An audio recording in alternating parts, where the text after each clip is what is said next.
News 5 at noon is being brought to you by Insurance Corporation of Belize, serving Belize for 40 years.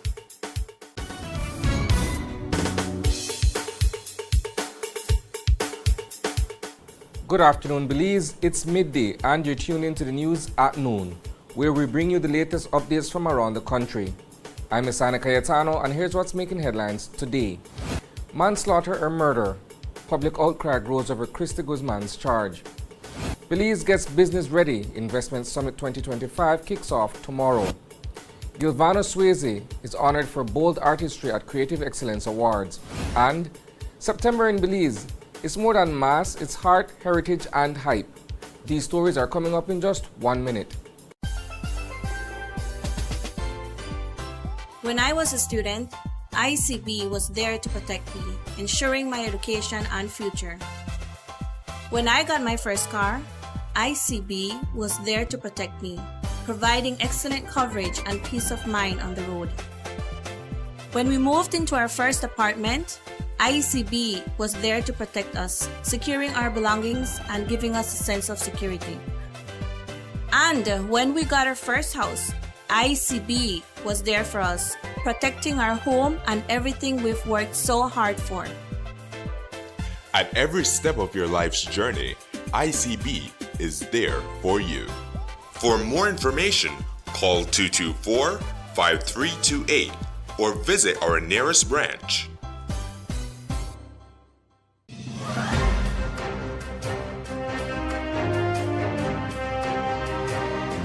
Gunfire rang out on Coney Drive just before 11 this morning, sending shockwaves through the area, especially since the shooting happened near Buttonwood Bay Nazarene Primary School. The target was Jareem Stain, a familiar name to police. Stain had just left the magistrate's court when someone opened fire, unleashing a barrage of bullets. 28 shell casings were found at the scene. It was a bold and dangerous move in broad daylight. Now Stain isn't new to the headlines. Back in June, he and Eric Fraser were charged with attempted murder after allegedly opening fire on Jimmy Rojas, a man once accused of murder himself, but later cleared due to a lack of evidence. That shooting happened on May 3rd, while Rojas was working at the corner of Tibru Street and Croton Lane. A gunman reportedly stepped out of a tinted Mercedes and started shooting. Rojas survived and is still recovering. As for Steen and Fraser, they're facing a string of serious charges, including attempted murder and use of deadly means of harm.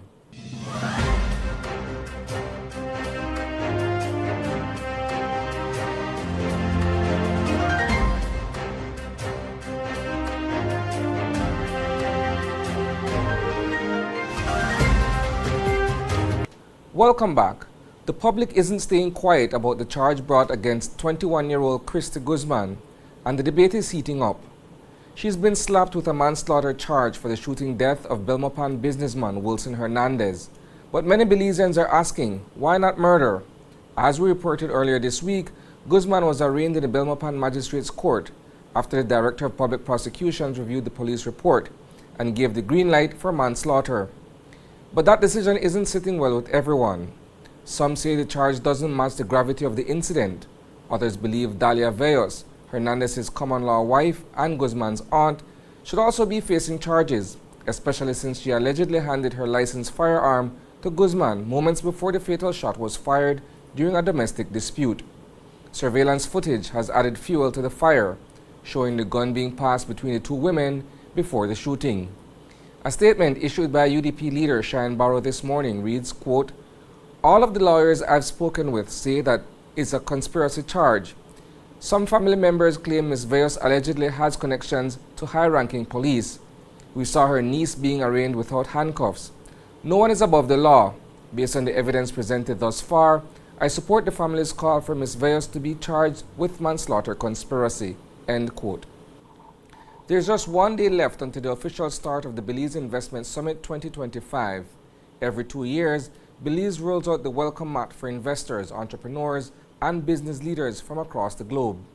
Beyond handshakes and business cards, it's about sharing big ideas, making powerful connections, and learning how to take business to the next level. This year's theme, Bridging Markets, Building Resilience, says it all. Belize is serious about growing its economy by linking up with global players while staying strong and sustainable at home. We caught up with Beltrade's Executive Director, Ishmael Quiros, at Sunset Caribe in San Pedro, where the final touches are being made. Final preparations are in motion for the Belize Investment Summit 2025. It's being held under the theme Bridging Markets, Building Resilience. So this is the third edition of the Belize Investment Summit, and of course we're going to make it bigger and better than ever. So we are expecting about 550 guests at the opening ceremony.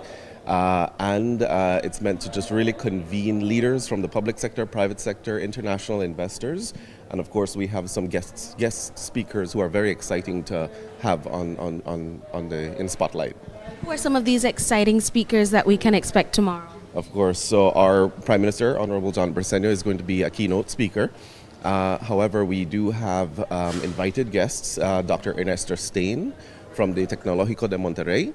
He's done a very in-depth diagnostic of Belize's economic performance, as well as identifying opportunities for regional trade and a role that Belize can play as we move towards regionalization and the opportunities presenting themselves.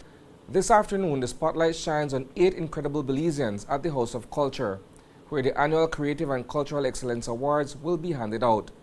Among the honorees is none other than Gilvano Swayze, a name that's particularly synonymous with Belizean visual art. Swayze will be receiving the prestigious George Gabb Award for Original Visual Art and Design, and it's well deserved. His work is bold, thought-provoking, and deeply rooted in Belizean identity. Gilvano is more than just an artist. He's also a community builder. As a curator for places like the Imagination Factory and the Museum of Belize, Swayze has helped shape the local art scene, mentoring young creatives and giving a platform to voices that deserve to be heard. I remember my first recollection, because I'm thinking way back, like when I start seeing art. Mr. Gabb, he actually had a workshop right around the area, and I remembered I had passed his little shop many times, and you would see wood chips all over the place. You hear the grinder, the sander, and I saw things being created there. And I might say that was something that sparked my creativity. I did my first exhibit at the Image Factory in 1995. That was very pivotal because I ended up coming back. After 1 year working as a field biologist, I saw that what I had done in the first exhibit at the Image Factory with a fellow artist, Sergio Hoare, had a certain freedom, and that's what I guess everybody wants, freedom, and that was what the art gave me. I slowly went out of the field of where I just create my own things, paintings and printmaking, and even installation art. I realized that how the opportunities I've been given and the connections I have, I can share that with other artists in our country. And that's where I started to design things, design exhibits, design spaces, work with musicians, music videos, movie crews that came down. And whenever I moved, I make sure that I had artists involved. As the country gears up to mark 44 years of independence on September 21st, the entire nation is alive with color, culture, and celebration. But let's be real. It's not just about the Carnival Road March or those high-energy parades we all love. This month is also about honoring our national heroes, celebrating everyday Belizeans who go above and beyond, and giving young people a platform to speak up on the issues that matter most to them. September is when Belizeans pause to reflect on where we've come from, dream about where we're going, and take pride in everything we've achieved along the way.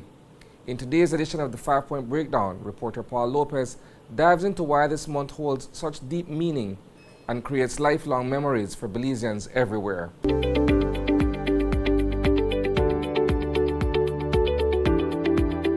Because of the legacy, the road to independence, and everything that we stand for as a nation, when we look at it, when you talk about Belize at 44, it really helps you to stop and just reflect.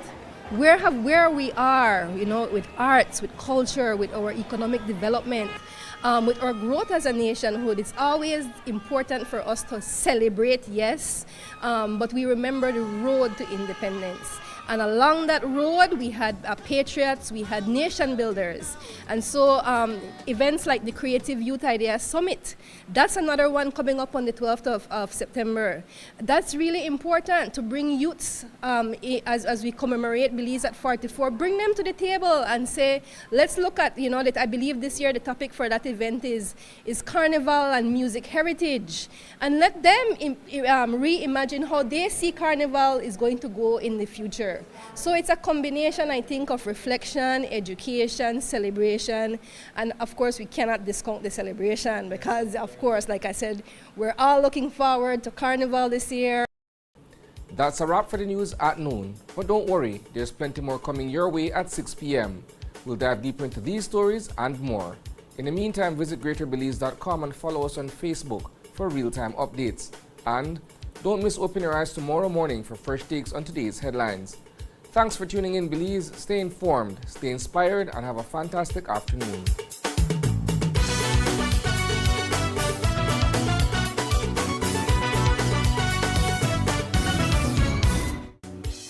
News 5 at noon was brought to you by Insurance Corporation of Belize, serving Belize for 40 years.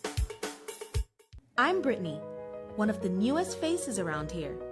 My stories are heartfelt and bring a fresh perspective. On the job, there is no challenge too great.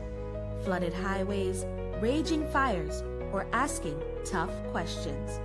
My determination and willingness to connect with people help to deliver stories that put you, our viewers, at the forefront of issues. My motto? Accurate, timely, and relevant. I am News 5.